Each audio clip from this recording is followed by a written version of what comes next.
Vishal eagle trap, snake and honey bee. जंगल में एक घमंडी और बड़ा चील रहता था। वो बहुत ही खतरनाक था। उसके नजरों से उसका कोई भी शिकार बच नहीं सकता था। चील के आने से सारे जानवर डर जाते थे। वो जब भी शिकार के लिए निकलता तो जानवर अपनी जान बचाने छुप जाते थे। एक दिन जंगल में कुछ जानवर इकट्ठा होकर बातें कर रहे थे कि तभी वहां हिरन आती है और कहती है, अरे तुम सब यहाँ पर हो। अरे ये तो चील के आने का समय है। चलो भागो यहाँ से। अरे बातें बंद करो और भागो यहाँ से। अरे मैं किसी चील से नहीं डरता। तुम्हें इतना ही डर है तो तू चली जा यहाँ से। क्यों रुकी है? हाँ हाँ, जब वो चील आएगा ना तो सबकी सिट्टी पिट्टी गुल हो जाती है, समझे ना? तो मेरे सामने इतनी बड़ी बड़ी बातें मत बना। बड़ा आया, मैं किसी से नहीं डरता। मुझे क्या, मैं जा रही हूँ। हिरन जाने लगती है कि तभी वहाँ चील आता है। तब सारे जानवर अपनी अपनी जान बचाने भागने लगते हैं। तब चील को ये सब देखकर बड़ा मजा आता है।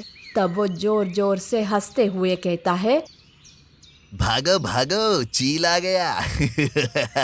पर मुझसे भागकर कहाँ जाओगे? मेरे जैसा तेज शिकारी इस जंगल में कोई नहीं है। तुम मुझसे बच ही नहीं सकते। चील को अपने आप पर बहुत ही घमंड था। और क्यों ना हो भला, चील की तेज नजरों से कौन बचा है। चील भागते हुए खरगोश को देख लेता है। खरगोश खुद से बड़बड़ाते रहता है, अरे मेरी मत मारी गई थी जो हिरन के सामने कुछ ज्यादा ही बोल दिया। पर अब देखो मैं ही कैसे डर के मारे भाग रहा हूँ। भगवान करे और मुझ पर उस चील की नजर ना पड़े।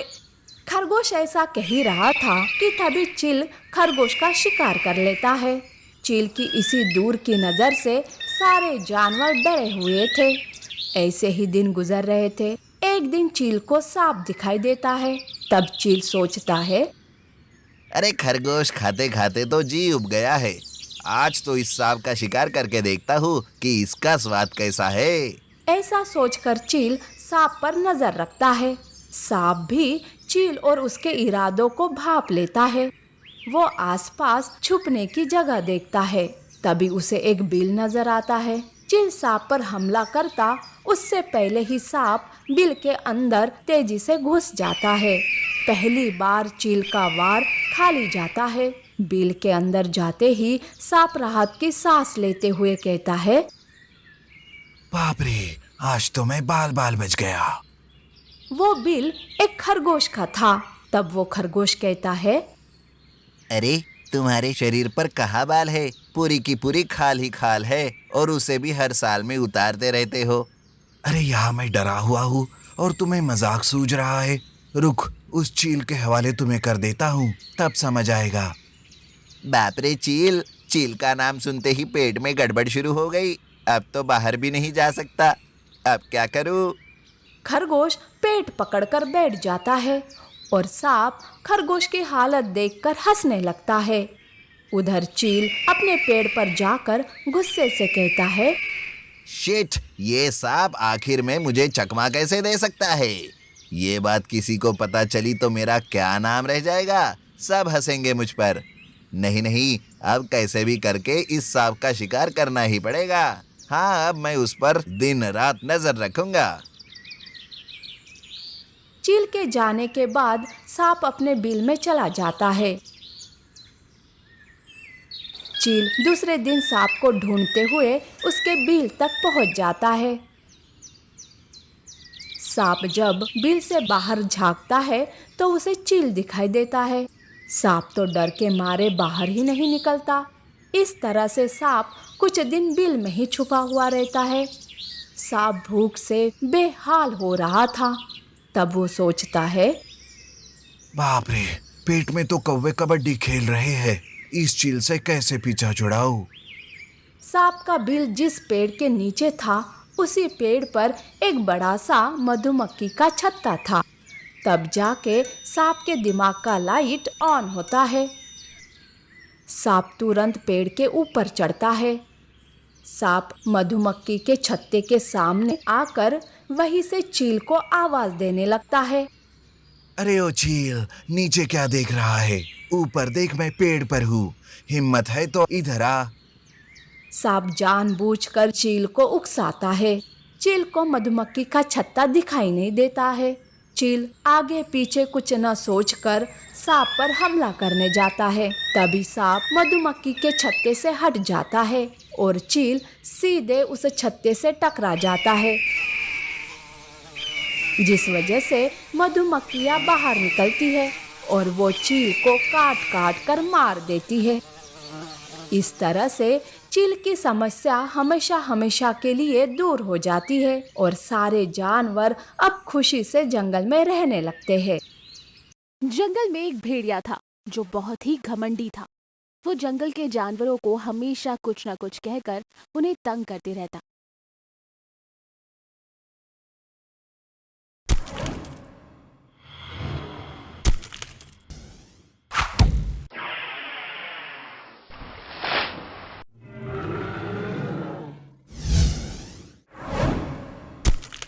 एक दिन भालू और हाथी जंगल में घूम रहे थे कि तभी भेड़िया उनके सामने आता है और कहता है, अरे ये क्या, दो पर्वत एक साथ कहाँ जा रहे हैं? ये बात सुनकर हाथी को बहुत गुस्सा आता है। अरे ओ भेड़िए, जुबान पर लगाम दे, समझा? क्या तू अपने आप को नहीं देखता? अरे इसमें समझने की क्या बात है? मैं इस जंगल का बहुत ही ताकतवर आदमी हूँ और फुर्तीला जानवर भी। देखो, अपनी ताकत का इतना भी घमंड ठीक नहीं है। ये कहकर भालू और हाथी वहां से चले जाते हैं। तब भेड़िया अपने मन में सोचता है, हाँ हाँ, ये दो पर्वत मुझे देखकर डर गए और चले गए। यूं वो सोच ही रहा था कि उसकी नजर एक हिरण पर पड़ती है। वो हिरण को देखकर कहता है, अरे वाह, हिरण, इसे खाकर तो बड़ा मजा आएगा। ये सोचकर भेड़िया हिरण का शिकार करने आगे बढ़ता है और हिरण वहां से भाग जाती है। भेड़िया भी उसका पीछा करता है। यूं भेड़िया भागते भागते एक गड्ढे में गिर जाता है। वो गड्ढा एक जादुई गड्ढा था। भेड़िया उस गड्ढे में गिरते ही एक विशाल खूनी भेड़िए में बदल जाता है और भेड़िया अपने रूप को देखकर खुश हो जाता है। अरे वाह, अब मुझे कोई नहीं रोक सकता। मैं इस जंगल का राजा हूँ और मैं जिसे चाहूँ उसका शिकार कर सकता हूँ। चाहे वो जंगल का शेर हो या खरगोश, अब सब मेरे गुलाम हैं।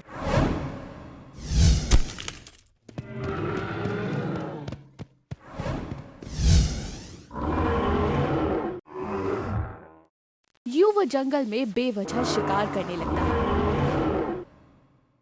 उसने बाघ और शेर का भी शिकार कर दिया। जंगल के सारे जानवर उस विशाल खूनी भेड़िए को देखकर डर गए थे।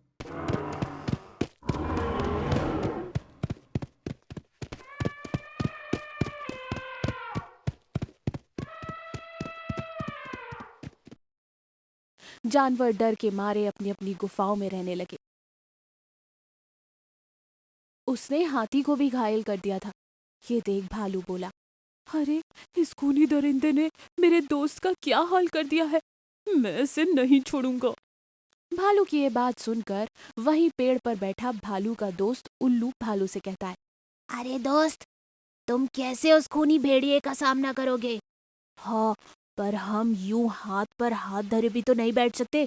अगर हम ऐसे ही चुप रहते रहे तो वो दिन दूर नहीं जब जंगल के सारे जानवर खत्म हो जाएंगे। यूं वो दोनों बात कर ही रहे थे कि वहां पर कौआ आता है और कहता है, दोस्तों, हमारे जंगल में दक्षिणी दिशा में एक जादुई पेड़ है। तुम दोनों उस पेड़ से मदद मांग सकते हो, वो जरूर हमारी मदद करेगा। वो तीनों मिलकर जादुई पेड़ के पास जाते हैं। भालू सारी बात पेड़ को बताता है।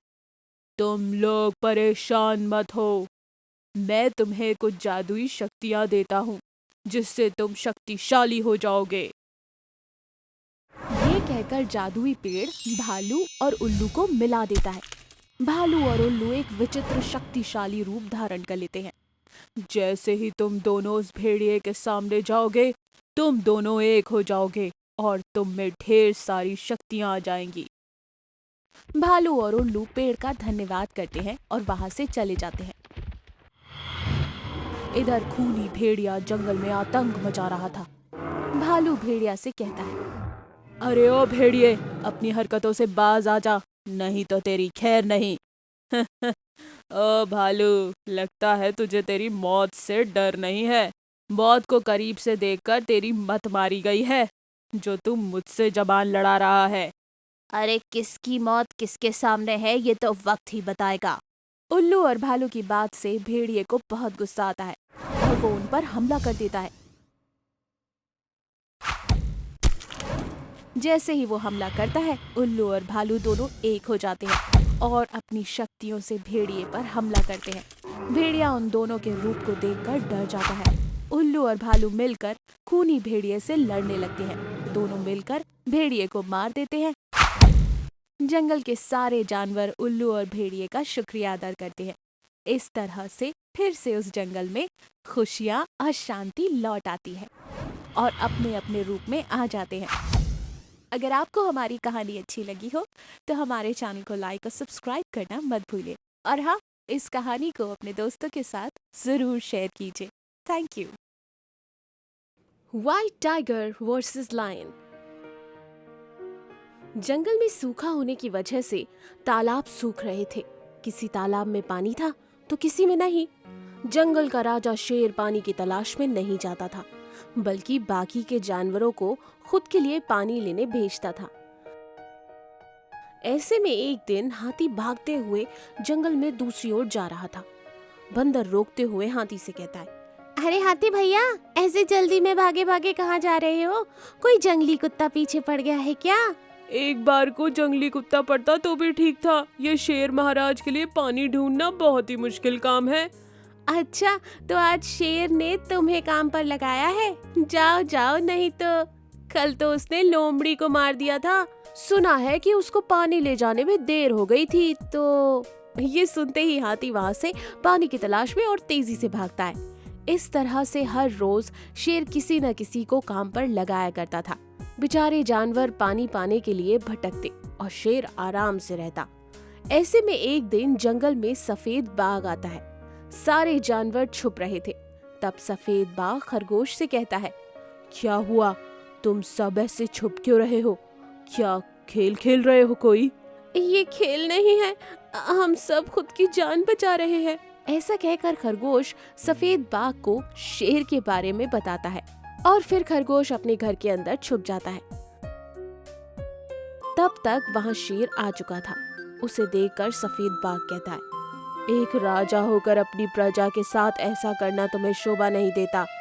सभी जानवरों को पानी की समस्या आई है और आप बस खुद के बारे में सोच रहे हो। मैं राजा हूँ, मैं जो चाहे वो करूँ। और वैसे तुम कौन हो मुझे सिखाने वाले? तुम तो इस जंगल में नए दिख रहे हो। तुम्हें इस जंगल में रहना है तो जाओ और आज से मेरे लिए पानी ढूंढना शुरू कर दो। मैं तुम्हारा गुलाम नहीं हूँ। मैं ना तो तुम्हारे लिए पानी लाऊंगा और ना ही ये जंगल छोड़कर जाऊंगा। शेर को इस बात से बहुत गुस्सा आता है। वो सफेद बाघ पर हमला करता है। उन दोनों में लड़ाई शुरू हो जाती है। सफेद बाघ बहुत ही ताकतवर था, जिसने शेर को हरा दिया। शेर बाघ के वार से नीचे गिर गया। तब शेर मन ही मन सोचने लगा, ये सफेद बाघ जरा ज्यादा ही ताकतवर है। मुझे किसी ने ऐसे देख लिया तो वो मेरा आदेश मानने से मना कर देंगे। अभी यहाँ से चले जाना ही अच्छा होगा। शेर वहाँ से अपनी गुफा में चला जाता है। पर शेर और सफेद बाघ के बीच हुई लड़ाई पेड़ पर बैठा बंदर देख लेता है और वो मन ही मन सोचता है, आज पहली बार शेर को हराने वाला कोई मिल गया। सफेद बाघ ही हमारा राजा बनने के लायक है। चलो ये बात सबको बताता हूँ। ऐसा कहकर बंदर सारे जानवरों को इकट्ठा करके ये बात बताता है। फिर सारे जानवर मिलकर सफेद बाघ के पास जाते हैं और उसे अपना प्लान बताते हैं। तब सफेद बाघ कहता है, तुम्हारी समस्या मुझे पता है, पर उसे सबक सिखाना ही बहुत जरूरी है। अब धीरे धीरे जानवर शेर के आदेशों का पालन करना बंद कर देते हैं, जिसे देखकर शेर को बहुत गुस्सा आता है। सफेद बाघ शेर को सबक सिखाने के लिए प्लान करने लगता है। बंदर ये बात फैला देता है कि सफेद बाघ जानवरों के लिए पानी से भरा हुआ कुआं बनाने वाला है। जब ये बात शेर को पता चलती है तो वो मन ही मन सोचता है, ये बाघ तो दिन ब दिन मेरी नाक के नीचे मेरे जानवरों को मेरे ही खिलाफ कर रहा है। उस कुएं पर मेरा अधिकार चलेगा। मेरी मर्जी के बगैर कुएं से कोई पानी नहीं ले जा सकता। ऐसा कहकर शेर बाघ के पास जाता है। कुएं के पास बाकी जानवर भी थे। बाघ सबको पानी के लिए कह रहा था। तब शेर कहता है, रुक जाओ सब, इस कुएं के पानी पर सबसे पहला अधिकार मेरा होगा, दूर हो जाओ। हाँ हाँ महाराज, आप ही आइए पहले और पानी पीजिए। सफेद बाघ भी शेर को पानी पीने का आमंत्रण दे देता है। शेर बड़ी अकड़ के साथ पानी पीने आता है और सीधा बिना पानी पिए कुएं में गिर जाता है और वहां से आवाज देने लगता है, अरे ये क्या मजाक है, पानी का कुआं बोलकर मुझे सूखे कुएं में डाल दिया। मुझे यहाँ से बाहर निकालो, यहाँ बहुत ज्यादा गर्मी है, मैं मर जाऊंगा, ये तुम्हारे राजा का हुक्म है। गड्ढे में गिरने के बाद भी शेर की अकड़ कम नहीं हुई थी। सारे जानवर कुएं के बाहर उससे हंसते हैं, कोई भी उसकी मदद नहीं करता। तब जाकर शेर को पता चलता है कि ये सब सफेद बाघ की चाल थी। इस तरह सफेद बाघ की चालाकी से शेर का आतंक जंगल से खत्म हुआ। अब उस जंगल का राजा सफेद बाघ है। वो अपनी प्रजा का अच्छे से देखभाल और ख्याल रखता है और पानी की समस्या को दूर करने की कोशिश करता है।